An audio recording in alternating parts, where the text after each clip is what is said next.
Guys সবাই কেমন আছেন? আশা করি সবাই ভালো আছেন। আমি আল্লাহর রহমতে খুব ভালো আছি। তো আপনাদের ভাই অফিস থেকে আসার সময় কি নিয়ে এসছে সেটাই দেখবো। আমার মেয়ে প্রতিদিন তার অফিস থেকে আসার অপেক্ষা করে যে পাপা কি নিয়ে আসবে। চলেন আপনাদের সাথে শেয়ার করি সে কি নিয়ে আসছে আজকে। আজকে নিয়ে আসছে এটা সম্ভবত লাড্ডু বলে, আর এটা কি জানি না আমি। এই দুইটা আমার মেয়ে অনেক পছন্দ করে। হ্যাঁ, মজা ছিল। হ্যাঁ, আর কি নিয়ে আসছে চলেন আপনাদের সাথে শেয়ার করি। আর এটা কি, এটার নাম আমি ঠিকভাবে জানি না। এটার নাম মনে হয় চিকেন চাপ হবে মনে হয় এটার নাম। আপনারা যদি জেনে থাকেন অবশ্যই কমেন্ট করে জানাবেন। এটা লাইট বাজার থেকে নিয়ে আসা, গরম গরম।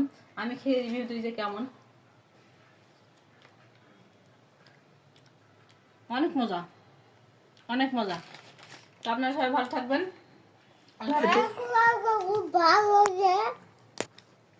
চিকেন চাপ বার্গার।